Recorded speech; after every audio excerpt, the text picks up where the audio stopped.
Господи, парни, как же это пахнет. Это просто шикарно. Всем привет, дорогие друзья, дорогие подруги, здрасте.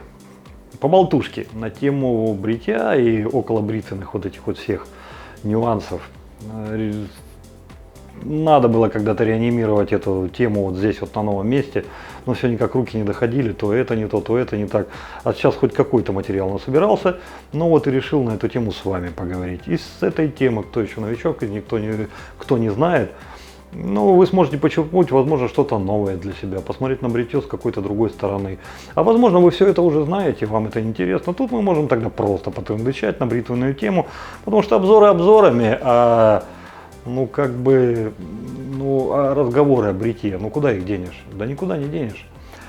И сегодняшний разговор я решил начать с реализации мечты. Я давно уже хотел рассказать эту историю, но в тех видео это как-то не клеилось, расскажу в этом. Так вот, бытность мою, когда пришел с армии, первые 5 лет жил сам в однокомнатной квартире и лихо хапнул. Было всякое, и хорошее, и плохое.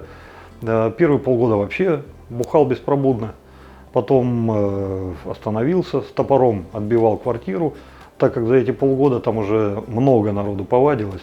Ну, магазин 50 метров, вот тут я, ну и тут все с пузырями ко мне, ну то есть, ну побухать на халяву, что. Ну и пока квартира в блатхату окончательно не превратилась, ну а пацан молодой, что 21,5 тогда мне было. Ну и вот кто-то какое-то слово такое сказал, что я стопанул, тормознул. Но народ-то сразу не отвадишь. Ну вот еще где-то месяц, наверное, с топором в дверях-то пришлось постоять. Думал, окна все нафиг побьют. Не побили. Так вот, кончилась эта пятилетка. Встретил я любимую в 26 лет. С тех пор мы стали вместе. Так вот, примерно в это же самое время я и прикупил свой первый Polo Green. Ребята, этот запах мне нравился всегда. От слова прям обалдеть. Я его как в руки взял, он мне сразу вот как-то, знаете, вот как вода в сухую землю вошел, все, это мое. Я с ним не расставался, я с ним был буквально везде. По молодости, вначале, пока мозгов-то не хватало, бывало так, что и заливал-то себя изрядно. Ну и люди, конечно, шарахались. Я этого не замечал. Мне было хорошо, этого было достаточно. Потом, когда поумнее стал разбираться во всем этом, достаточно ядреная штука. Вам не то, что одного пшика, вам пол пшика будет вот так вот поза глаза, так как, во-первых, у него запах крепкий, настоящий мужской, во-вторых, у него шлейф тянется надолго. Я вот не знаю, сейчас посмотрю, что тут фрагрантика, вот так вот правильно. Ноты. Стойки. Ну, нифига себе, абсолютное большинство, 682 человека говорит как стойки, то есть согласны со мной. Занесите меня туда, я там буду. И малая толика, половина от того, 310 человек считают, что он вечный. Ну, то есть, представляете, как он держится, да? Ну и совсем маленько, там 159 человек средний. Ну, я не знаю, мне кажется, все-таки этим ребятам нужно как-то нюх почистить, потому что он на самом деле мощный и очень стойкий. А если уж еще и одежда будет участвовать в этом деле, то есть вы и на одежду попадете, так, ребята, этот запах с вами действительно будет держаться очень-очень долго. Так вот, Ральф Лаурен изобрели этот аромат в 1978 году, а имя этого гения, этого великолепного мужа, который все это придумал, да, получается Карлос Бинейм. Вот такой вот дядька все это придумал. Как его описывают? Верхние ноты: ягода можжевельника, тмин, артемизия, базилик, кориандр и бергамот. Средние ноты: иглы сосны, кожа, ромашка, перец, гвоздика, цветок. Я все люблю это. И гвоздика, цветок, герань, жасмин и роза. Базовые ноты: табак, дубовый мох, пачули, кедр, ветивер, мускус, амбра. Вы представляете, что это за конгломерат? Это же ядреная смесь. Это вот есть люди, которые любят, как пахнет деготь. Я тоже люблю, как пахнет деготь. Так вот, это сродни, только вот зело благообразней. То есть это такой запах, это чудесный, великолепный, мужской, пряный. Ну вот эти вот все гвоздичные, все вот эти вот, я люблю гвоздику, но вот гвоздичные, розовые, все вот эти вот тональности здесь для меня не слышны совсем. Я с удовольствием здесь чувствую иголки сосны, я с удовольствием здесь чувствую кожу, амбру. Вот это я все чувствую. И это все, знаете, так с перчинкой все это завязано, так все вот это вот перекручено, что это настолько все сбалансировано, что ты просто любить это начинаешь.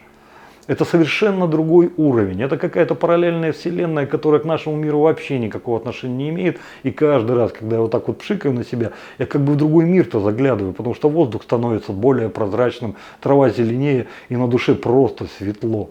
И неважно, когда это действие произошло со мной, когда я брызнулся зимой, летом, осенью, весной, пофигу, в душе сразу вот так вот все расцветает, но не перебарщивайте. Много, ребята, этого нельзя, потому что если, ну вот знаете, вот все хорошо в меру, есть принцип разумной достаточности, это очень экономичная вещь, потому что он настолько концентрированный, он настолько вот для меня лично, что вот если вот пользоваться им как обычной водой, но это будет попандос и попа-боль, то есть люди от вас шарахаться будут маленько, чуточку, совсем капельку, тютельку, вот столько и уже будет хорошо, и уже будет достаточно. Но шло время. Параллельно с ним я приобрел тоже поло, но только голубой. Голубой мне, ну синий. Синий мне не зашел никак вообще, совсем. Ну то есть как-то он, ну да, норм, но он какой-то был резкий для меня, понимаете? Это вот не как зубами по стаканчику от мороженого, не как ногтями по стеклу, а знаете, вот как рашпилем как-то вот проводишь, допустим, ну по какому-то материалу, и он свербит. Рашпиль — это очень грубый напильник, кто не знает. Ну не то, совсем не то. Хотя, ну я его больше терпел. Ну не выкидывать же в конце концов уже взял. Но потом и он кончился. Первым, конечно, кончился этот. И вот с тех пор у меня как-то ушло это в завис. И, как я уже говорил, ну часто в жизни случается, что тех людей, которых ты любишь, к которым ты относишься вот особенно тепло и нежно, ты им отдаешь все для себя. Ну что мужику для жизни надо? Ну не так уж и много. Ну и поэтому все им. А каждый раз, когда доходило до покупки, кстати, он не так уж и дорого, это стоит, там что-то в районе 4 косарей. Да денег нет, да жалко, да ну давай потом, ну давай потерплю еще маленечко. И так кинулось годами. А вы сами знаете, что самое постоянное — это что-то временное. Ну и тут, наверное, где-то месяц назад я сам себя за шкварник взял, думаю, сейчас, Иванов, сейчас вот что-то вот получится. Первое, вот как вот только вот хотя бы маленечко копеечка появится, ты его себе возьмешь. И специально оставил себе фотографию на рабочем столе, вот с какого-то там магазина, вот в полный рост, вот это вот у меня пузырявочка-то и болталась. Это я типа там, знаете, материализировал свое желание. Провисела она где-то, наверное, дня 3. Любимая подходит, говорит, а что это у тебя тут этот баллон, этот флакон болтается? Я говорю, я поставил себе задачу, я его хочу. Она говорит, ну. Говорит, да и поди да возьми. Я говорю, не. Я говорю, денег нет. Она посмеялась и ушла. И, короче, эта картинка у меня проболталась, наверное, где-то недели 3. А числа так и так, ну, наверное, где-то 14-15 февраля. Чем-то там занимались, потом пришли домой. Я пошел на кухню кашеварить. Лариска говорит, мне срочно нужно на работу там по каким-то делам. Меня Ренат подбросит, ты ее брат. Я говорю, ладно, хорошо, давай, солнышко, я здесь. Ну и, короче, сижу, ковыряюсь, Лариска приходит, ну что, действительно быстро смоталась, все нормально, все хорошо. Я там это делаю, то делаю. Тут что-то мне надо было в компьютере посмотреть. Я подхожу к компьютеру, смотрю, а вот между экраном и мной на столе стоит вот эта коробка. Ребята, жалко, фотоаппарата не было, вот просто вот морду мою сфотографировать, потому что у меня глаза вот такие, я вот сразу даже еще и не понял. Потому что все время эта коробка была в экране, а сейчас она стоит перед. Я сразу понял, что что-то не то, что-то идет не так. И ну, я не брал, до 23 февраля еще далеко. И потом до меня доходит вот эта Ларискина поездка на работу и прочее. Я там что-то блеял, а потом просто плюнул к чертовой матери, пошел жену целовать, обнимать, на руках носить. Солнце мое не выдержало, она материализовала мою мечту, вот в ближайшее время. И вот так вот снова в моем доме прописалось вот это великолепное, чудесное изделие вот этого самого мужика, которого зовут Карлос Бинейн. Дай бог ему здоровья и бабосов полные карманы, потому что ну, только человек вот с большим сердцем, с большой душой и вот с мозгами где-то там, высоко-высоко, который летает не на нашей грешной земле, а там в облаках, и который, знаете, вот это вот все не очень-то привлекательно, что порой бывает в нашей жизни, оно его не тяготит совершенно, потому что он сотворил для меня чудо. Маленькое, великолепное. Все эти пола, которые на сегодняшний день вы можете найти в магазине, там все эти красные, там какие-то белые, какие-то оранжевые, возможно, среди них что-то тоже есть, я не знаю. Но ни один поло, который я пробовал, а я эти все вот эти стекляшки пробовал, заходил в магазин, прыскал, ни один не перешибает грин.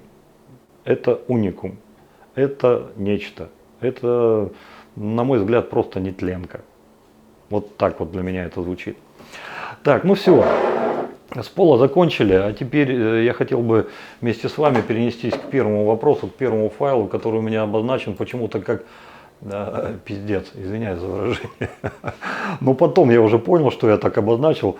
Недавно рылся в интернете, и что-то как-то мне наш всемогущий поисковик подбросил бритву. Вот ты смотришь бритву, вот на тебе, посмотри. И я смотрю, ценник какой-то совершенно нехилый, аж 29 косарей, хотя со скидкой, потому что первоначально это было 40. Я думаю, ну-ка, дай-ка посмотрим, что там такое интересное. По факту получается станок нержавеющая сталь. Одна штука. Truefield Hill Sheffield Razor Fusion. Короче, старая добрая английская фирма Truefield Hill делает ручки из нержавеющей стали. Марку не указывают. На кои ручки можно одевать вот это вот трехлезвенное чудо.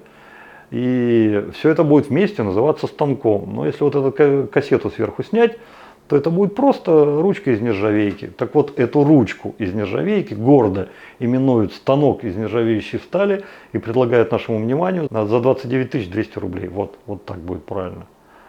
И потом я понял, почему я так вот этот файл назвал. Ну, я без комментариев.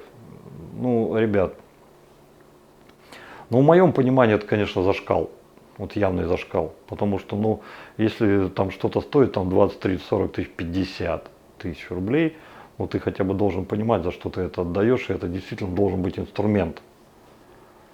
Но когда просто за палочку из нержавеющей стали вот такие деньги просят. Есть, конечно, и обратная сторона медали, потому что там, ну, как, ну, те, которые богатые, те, которые живут в своем мире, ну, ему какая нафиг разница? Ну, для него это просто предмет исключительности. Ну, вот он отдал там 29 косарей, бреется этой фигней. Но если так на это смотреть, то да, почему нет? В конце концов, если кто-то готов платить за это такие деньги, значит, это кому-то надо. Но я просто вам решил это показать с одной единственной целью, что насколько богат и разнообразен внутренний мир нашего с вами бритья. Ну а вторая позиция, вопрос номер 2, тема номер 2. Это я совершенно случайно недавно наткнулся на старую свою тему, которую пытался разрабатывать, но потом затухло, потому что я не нашел, где это можно взять. А потом мне это опять на глаза попалось, и я вот сам для себя подумал, а надо ли это? Есть такие умельцы, которые делают тимаскус, которые делают макумы, вот такие вот вещи. И мне почему-то захотелось сделать не одну ручку, как это делает Тибам из тимаскуса, а сделать целую бритву. И посмотреть, как это будет выглядеть. Но в здравом размышлении я так вот сам по себе подумал, если просто кусок металла лепить и выставлять ее за космические деньги, она будет стоить космические деньги, потому что, грубо говоря, вот 1 грамм этого волшебного металла, он стоит где-то, ну, прилично стоит. Ну, то есть там, так, я тут записал, сколько он стоит. Да, 1 грамм где-то от 10 до 20 рублей. Ну, то есть... Это не говорит о том, что бритва весом 100 грамм будет стоить 20 тысяч. Нет. Это говорит о том, что заготовка весом 300 грамм будет стоить... А еще работу нужно добавить. А заготовку притирочку ты не сделаешь, потому что там мясо еще на обработку надо оставить. Но вот сам для себя, я не вот в это время, а вообще в принципе, склоняюсь к тому, что найду все-таки такого человека, который делает такие заготовки. До этого сниму точные размеры тех заготовок, из которых делается бритва, чтобы, ну, не увеличивать размер заготовки, чтобы он был примерно вот как нужно, чтобы вот с минимальной обработкой. И все-таки, наверное, сделаю. А что делать-то? Просто железку, старт. Ну, старт я бы такой сделал, но, наверное, все-таки второй, не первый. Калибри? Нет, калибри бы делать не стал. Байкал бы тоже, наверное, не стал делать, несмотря на то, что это великолепная бритва, но форма не та. Хотя вот Байкал, может быть, да, тоже можно. Почему-то у меня все в голове сидит за тайгу. Но это было бы вообще, конечно, попандос. Так вот, смысл вот всего этого вот монолога, это, наверное, в том, что спросить, вы что думаете? Стоит ли заморачиваться за всю эту вот такую фигню или ну его нафиг? С одной стороны интересно, но с другой стороны вы понимаете, что это будет стоить как Боинг. Ну, половина Боинга. Ну, то есть вот, для меня пока непонятно. Хотел у вас совета спросить. Ну и третья позиция. Третья у нас Всеволод Яхонтов, город Москва. Он нарвался тут недавно на лезвие Восход, и в принципе-то он рассчитывал, что эти лезвия будут с тефлоном. А там, говорит, написано суперсталь. Что это такое? Говорит, бывает такое, не бывает. Ребят, я что-то вот с таким пока не сталкивался. Вот ваше мнение, что это вот фуфел, не фуфел, норм, не норм?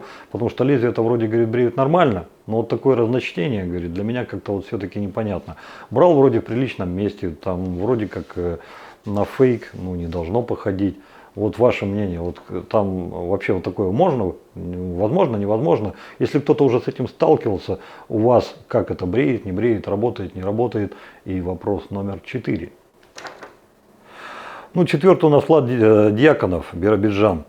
Он предлагает свой маленький лайфхак, ну, по-моему, на канале еще об этом не было. У него бритва Lord 122, ну, ручка скользила, станок недорогой.